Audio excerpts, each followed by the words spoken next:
Welcome everybody to Wellington's first edition of LinkedIn Live for Insurers. My name is Sarah Marschok and I'm part of the insurance team here at Wellington Management. I'm joined by my colleague, Tim Antonelli. Hey everyone, thank you for joining us today. For those of you who have not met Tim has dedicated his career to studying insurance risks and regulations. In a nutshell, what this all means is that he spends his time anticipating and mitigating risk for insurance companies. To do all of this, he studies all asset classes and meets with insurance companies across the globe to understand their most pressing topics and items that are top of mind for their investment portfolios. So Tim, let's not keep our audience in suspense. I like to go straight to the punchline.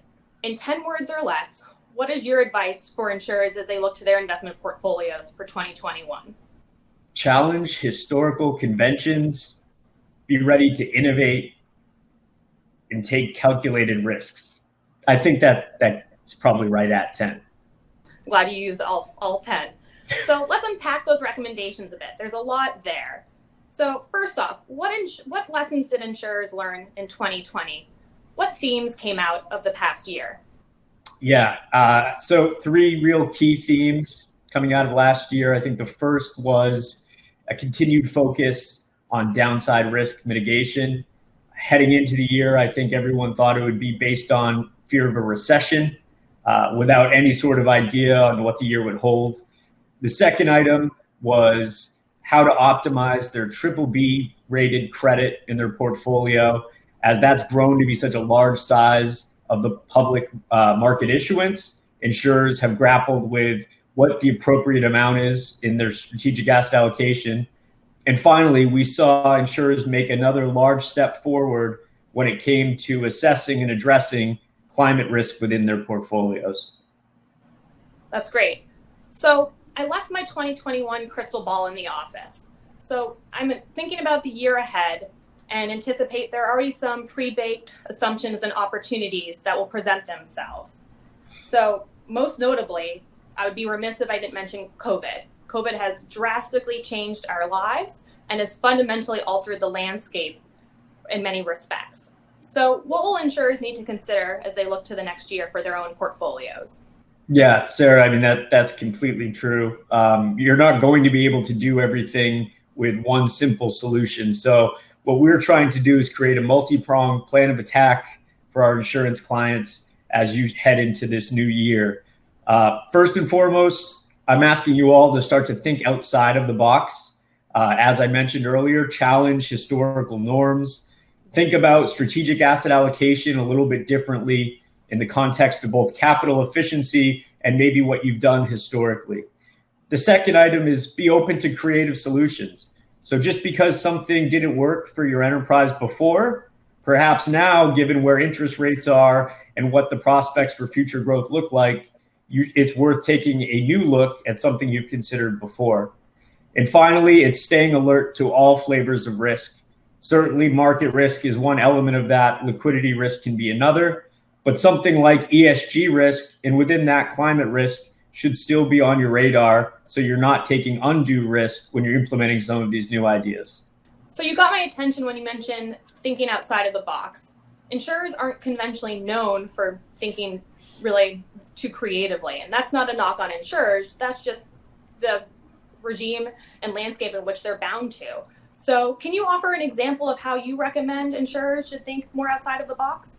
Yeah, I think first and foremost, take a new look at what the role of equities are within your strategic asset allocation. So it's clear for all of this audience that a central tenet of investing for insurance companies has been to back your reserves with investment grade fixed income. Due to asset liability management practices, relative safe from an income statement volatility perspective as well. I don't expect that to change. That will still be insurers' bread and butter. But the question becomes, in a world where the interest rates aren't expected to increase over the next coming years, are the traditional asset classes like investment grade credit going to provide enough of a return to benefit your business? And I would say perhaps considering using equities to generate income outside of just the total return use and building surplus that insurers have used over the last 10, 20, 30 years, maybe they can start to play a slightly different role with respect to the strategic asset allocation. One note on that would be the 30-year treasury is something around 1.5% at most recent publish. If you can earn 4.1% dividend yield on a global equity income strategy, that's a considerable spread to treasuries that could be really beneficial to an insurance company who's just trying to get all the income they can get. So when you mention equities, and when I look back on the past period since the global financial crisis, equity yields have typically, for the most part, out-yielded investment grade spreads. So when I think about the forthcoming, likely, lower for a continued longer period, for all the insurance CIOs out there, how would you recommend that they implement an equity strategy in their portfolio? Sure. So I see it two ways. There's the more traditional way of implementing via your surplus assets. So in that case, maybe you're taking your risk assets, which again had been total return driven, and you're moving them more towards income generation as part of your surplus program. The second one could be sleeving off a piece of your reserve assets, such as lower yielding fixed income, and using income generating dividend equities as part of your longest duration liability backing assets. So if you think about what some of the larger global life insurers have done over recent time, they've actually used equities as the perpetual duration asset to back liabilities that they can't source paper in the markets to back, right? So outside of 30 years, basically. So perhaps insurers start to do more of that, given the lack of yield at the furthest part of the curve. All right, Tim. So let's move to your second recommendation about creative solutions. I know one of your recommendations is that insurers should consider a multi-asset framework. Historically, insurers have been hesitant to implement a multi-asset framework because of the capital inefficiencies. Why would you recommend a multi-asset framework for insurers? Yeah, I think that's completely correct. So in the past, within the US, because you're not allowed to use look-through when you're calculating your risk-based capital requirements, US insurers have been more hesitant to use multi-asset solutions, while we've seen insurance clients in Asia, as well as Europe and the UK, much more comfortable with this idea. I guess my point to this thought would be, is the idea of capital efficiency perhaps overrated from the perspective of the vast majority of US-based insurers? A large portion of the US insurance population is incredibly well capitalized. And so I would put multi-asset income generation on a short list for what insurers have to consider over this next year. So just as an illustrative example, imagine a strategy that uses a variety of sectors of fixed income with a BBB average credit rating. It employs dividend paying equities, and then it writes options to generate premiums. That type of strategy can deliver a 10% yield on historical basis, and then a 7% target payout yield. That's in line with high quality private credit, if not higher than what we're seeing in the market today. That should be pretty compelling on its own. But when you factor in the idea that that particular strategy would come with public market liquidity, it should be even more compelling to insurers, even if you're consuming some capital to do it. That does absolutely sound really compelling to me.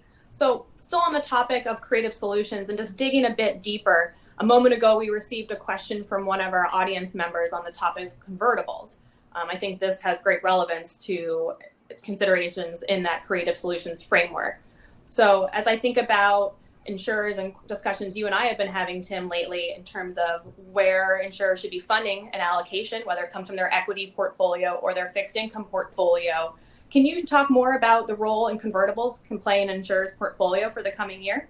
So within convertible bonds, the historical rules of thumbs that we would ask you to challenge were, number one, there's no chance of any sort of income within this asset class.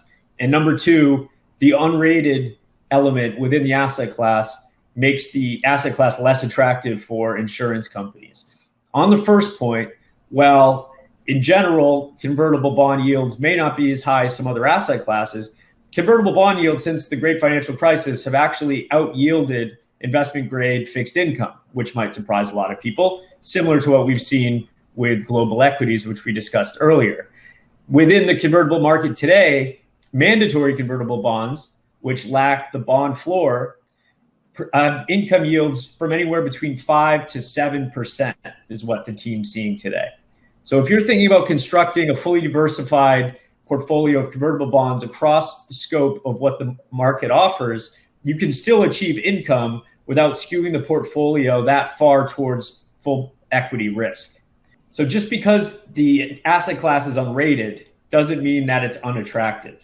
And I think what we've seen from insurance companies has been lack of appreciation of the asset class because 70% of the universe does not come with a credit rating. But I would say, number one, perhaps the economic case within the asset class outweighs the operational concerns that have been an issue historically. But number two, because such a large segment of the market is unrated, there is more opportunity for market inefficiencies and therefore could create greater return potential within the asset class that could be less covered overall. I'd also note that our convertible bonds team at Wellington has noted that because it's the only offering in a lot of these companies' capital stacks, they're not incentivized to go to market with a rating, and they don't need to. So you're seeing many investment grade quality balance sheets come to market with convertible bonds. And if you go through the NAIC, if you're a US insurer, if you have your 3 years of audited financial statements, your purchase statement justification from the portfolio manager, and the offering memorandum of the Securities Valuation Office should be able to provide you with a rating, and it could be well worth your time to do so. So Tim, coming to the end of our discussion, I want to turn to a very important topic, and that's ESG. I'm not surprised that ESG has garnered the attention it has over the past year, second to none to COVID. Certainly this is turning to be an important topic that's no longer a check the box exercise for CIOs and the investment offices. And I know you've been spending a significant amount of time amongst your own discussions with insurers on this topic. So can you talk about what you are seeing along this topic of ESG? Sure. Yeah. And as you noted, this topic has really dominated almost all meetings we've done on a global basis in recent history. And I think in many ways, the crisis that played out with COVID forced everyone to make sure they were doing more in this arena because there are very real financial impacts to how you're managing ESG risks and opportunities in your portfolio. The first thing I'd say is the conversation has shifted from just thinking about assets to thinking about a holistic view that crosses assets and liabilities. The second note I'd make is that AM Best, the rating agency for insurance companies, released results from a survey where they noted 50% of the respondents had incorporated ESG in their invested assets as of the time of the survey, and an additional 15% expected to do so over the coming 12 months, so throughout all of 2021. Just mentioning the liabilities, it's a little bit more mixed when you think about that side of the balance sheet. So about a third expressed an interest in knowing that they needed to do it, and slightly less than another third of those companies felt that it was something they work on. The remainder didn't feel that it was important. So as I like to say, if the assets are in early days, then the liability side's still within its infancy, but we've made lots of strides forward even over the last year. So Tim, if I follow you correctly, the topic of ESG is here to stay as it continues to only increase and gaining traction. So what are some tangible action items that insurance companies can take today in 2021 to be ahead and be able to move the needle? Yeah. So let's break this down into 4 key points for all of you out there. First, tackle your invested assets. I mentioned a lot of companies had begun to integrate some element of ESG and what they're doing already, but more can be done there. And what does that mean? Well, first and foremost, start to inform your strategic asset allocation processes and your current overall allocation by maybe running asset classes at the benchmark level through ESG scoring mechanisms like MSCI. This allows you to have an indicative view of what asset classes stand out as stronger performers and where some of the weaker performers are as you're thinking about making allocation decisions moving forward. The second item that I note for insurers to do with regards to their invested assets would be to think about doing the same thing at the security level. And this is important, particularly if you have multiple managers. Make sure that you're doing all of the analysis using the same vendor and the same ESG conventions for all of the positions, because depending on the data provider, if it's internal or external that your manager is using, the results could be very different. I think once you've begun to see how you're positioned today, both at the asset class and sector level, down to the issuer level, it's much easier to come up with a plan moving forward on exactly what elements of your ESG profile you want to work on as a company. The second item, address your liabilities. I noted earlier how difficult that could be, but there's some helpful resources that exist in the marketplace today to do just that. And I think the framework that's pulled together from the principles of sustainable insurance that took a look specifically at non-life products and then classified their risk levels from none to low to medium to high across a variety of both environmental, social, and governance risks, and even align them with things like the UN Sustainable Development Goals. And while that might seem like a very small step, even being able to map your existing product lineup or what you're thinking about distribution going forward to aggregate all of these risks that you've just done on your invested assets and now you've looked at on your liabilities, it can give you a true enterprise-wide footprint of what your ESG picture is today and set you apart from your peers. The third and perhaps most important element in all of this, in my view, is to uncouple the C for climate from the E.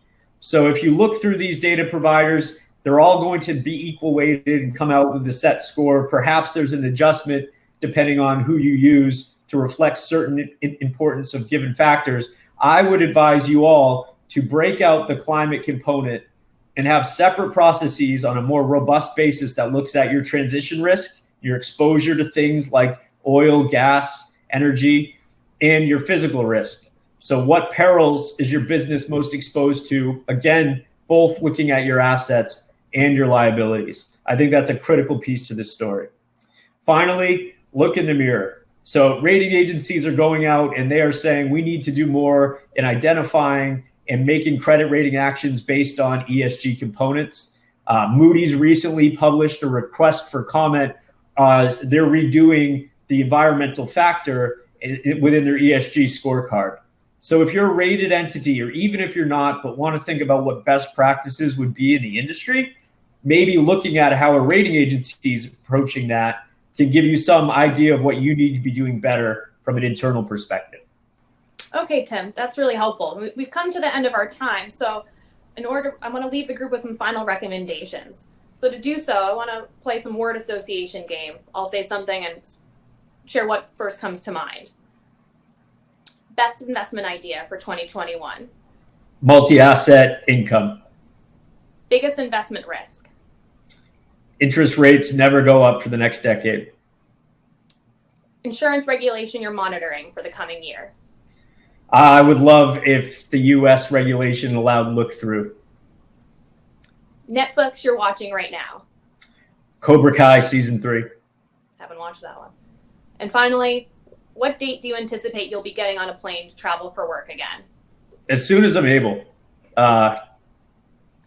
June. Tim, that was really helpful. Thank you. Thanks, Sarah. Good to connect with you, even if it's just virtual. And for everyone that submitted a question that we may have not gotten to, we'll be sure to follow up after the event with you. On behalf of all my Wellington colleagues, we look forward to seeing you virtually in the coming months. And we cannot wait to see you in the last half of 2021 in person. Stay safe.